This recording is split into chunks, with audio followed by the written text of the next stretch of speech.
What's up, people? Welcome to another video. In this video, I'm going to show you how to use my Batis using XML configuration mapper. Okay, so let's get started. So first, let me show you the required library.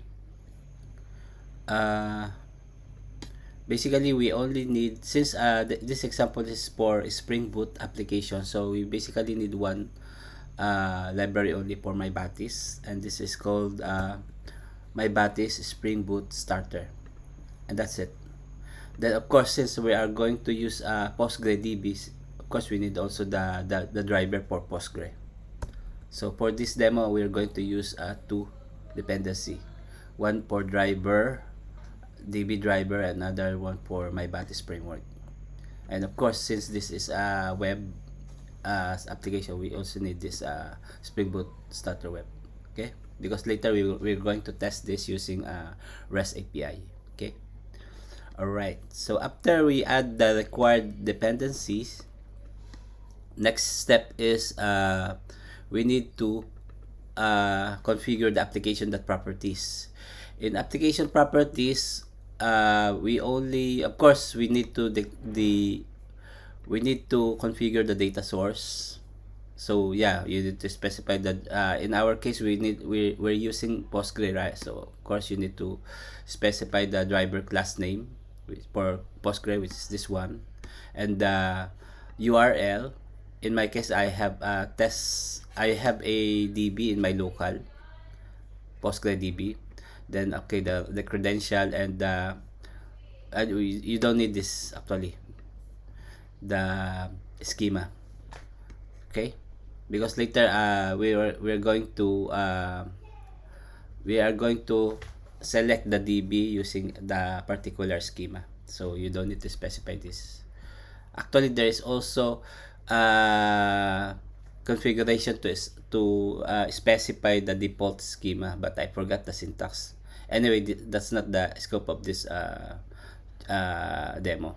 Okay, then for MyBatis configuration, we basically can configure the location of our XML.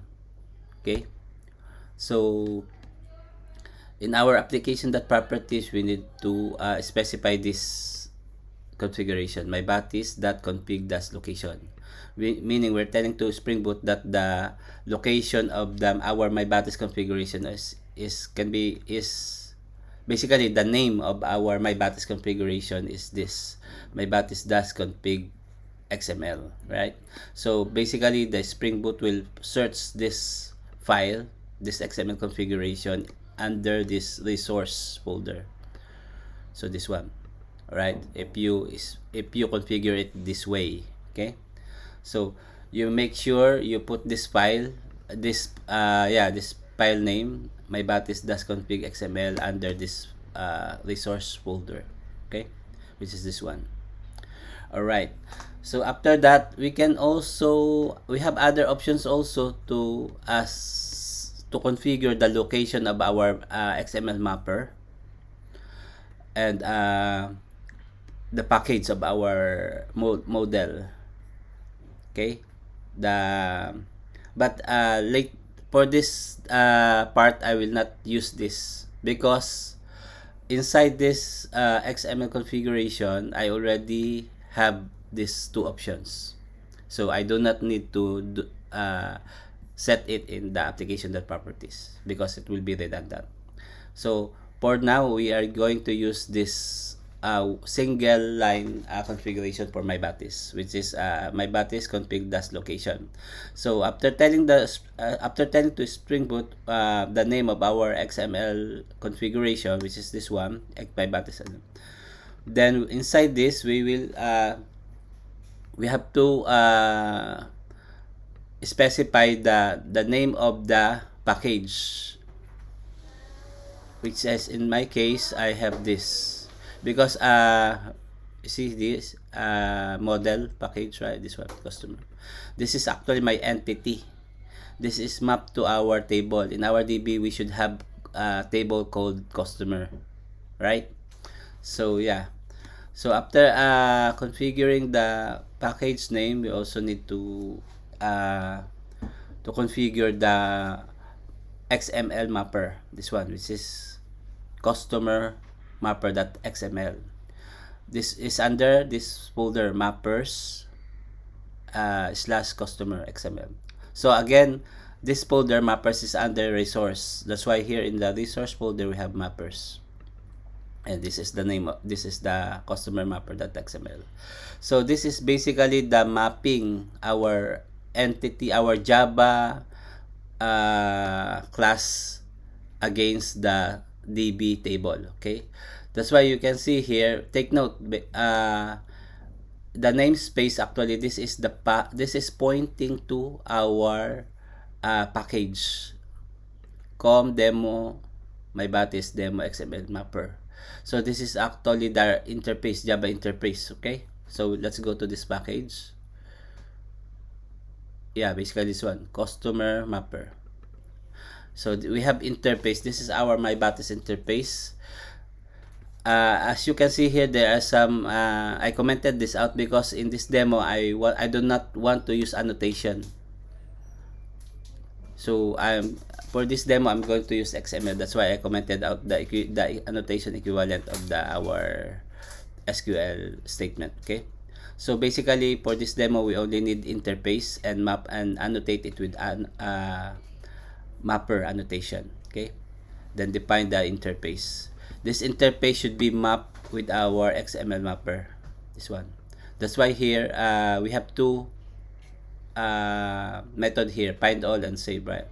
So in our XML mapper we should have also two API, find all and save. Okay, as you can see here in the find all, we have select statement here, and we have here a reference ID, right? This reference ID base column list. This is the one we define it on the top. Though this SQL section is not mandatory, we can actually remove this. We can simply, instead of using this tag include reference ID, we can simply replace this line with this customer ID fund name. So okay, in this XML mapper we basically configure here our SQL statement. So in this demo I only have two SQL statement. One is select and the other one is insert, right? So yeah, so as you can see, this select statement is mapped to my API called find all. So that's why in our Java we have find all method, this one. Then the other one is save method, which is mapped to as you can see here, save means it will insert record, right? This section is mapped to save method in our Java, this one. All right, so I think that's it. Then the configuration, if you're going to use the XML configuration, we don't need this configuration. All right, if annotation, we need this, but then since we are using XML, we only need this configuration. First, in our application properties, we tell the Spring Boot the name of our XML configuration. Then in our XML configuration, we define the package where our entity class is located. Basically the package name of our entity class. Then also the location of our mapper XML. This mapper XML is the map contains the mapping between the SQL statement and our Java class, which is this one, customer, right? So our entity class, which is this customer, this has mapping in our DB. That's why in our DB we have customer table. Let me show it to you.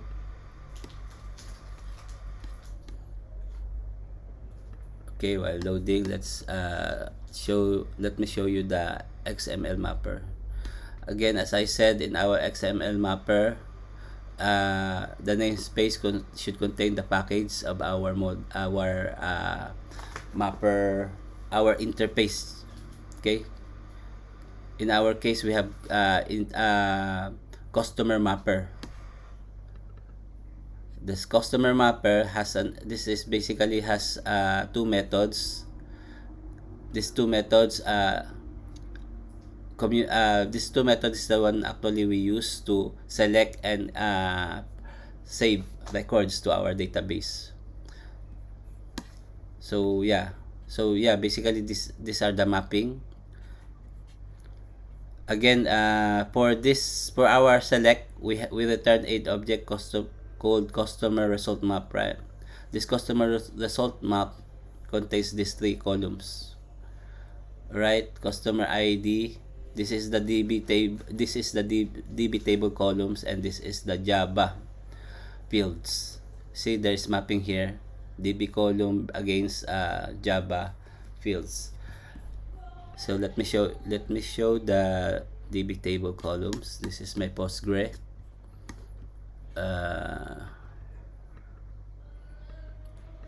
Let me show this is the schema I'm using, customer query, and this is the table customer. So inside this customer we have three columns: customer ID, fund, and name, right? So these are the DB table columns. Then for this property, this represent the Java fields. That's why here in our customer Java class we have same fields. Okay, so that's the mapping. All right, I hope it's clear. Let me test this implementation, my Batis implementation. I actually created I have here a test controller to test our my Batis implementation. So here I expose one endpoint. This test one will basically call the find all. This will return all the records we have in our database. So yeah, then another endpoint, test save. This will basically insert record in our database. So let me change this. Let's make it 500 and fifth record. All right, so let's run it and test. So currently we have how many records in our select from customer.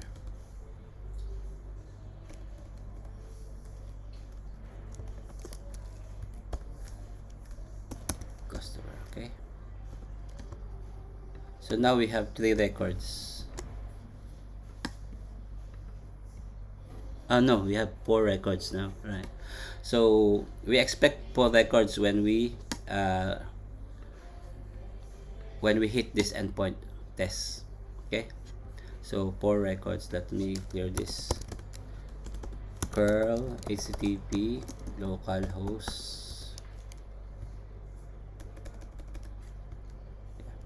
So yeah, localhost 8080 is the default port. Test, this is the endpoint. Okay, so we expect 4 records. All right, so here you can see, let's compare it with our PostgreDB, and we see the same. All right, port record, test port record.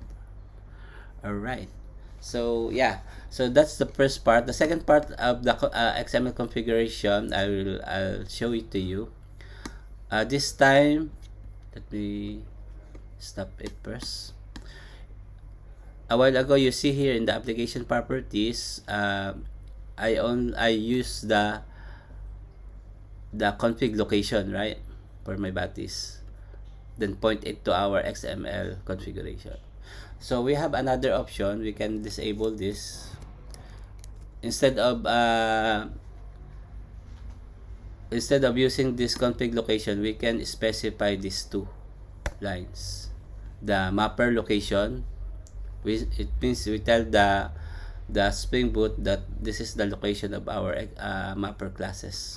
No, I mean mapper XML here. That's why here we have mappers slash then the XML. In our case, we have customer mapper XML. Then the other one is the package. Again, in our model, we have this package com demo my batis demo XML model, right? This one, which is this com demo my batis demo XML model. Yeah, so it's pointing to this model class customer. This is the one we map in our DB table. All right. Okay. So let's run this and see if whether it will work or not.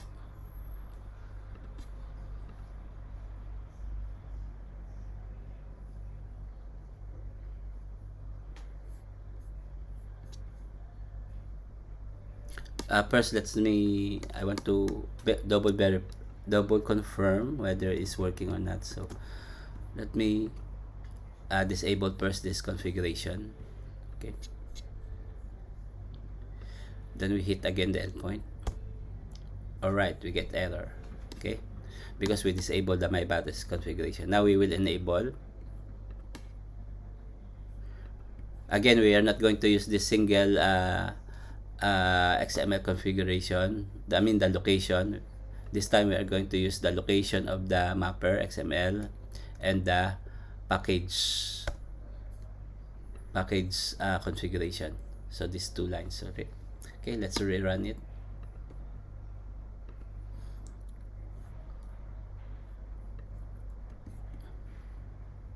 Okay, let's test again. All right, so we get this. So we have another. This is for query only. This is for select statement. We want also to test the other method, or yeah, basically.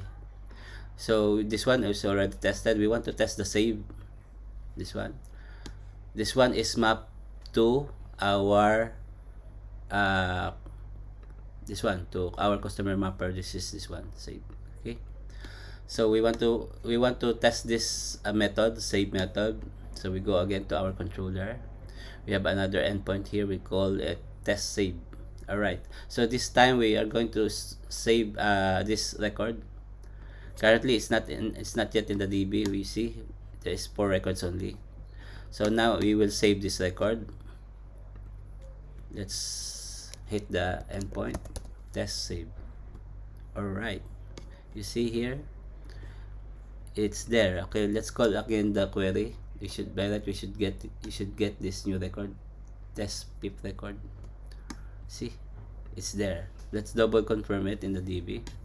We run again. This should become 5 records. See, it's added. All right, I think that's all, guys. Thank you very much for watching this video. Hope you enjoyed this video, and until next time, peace.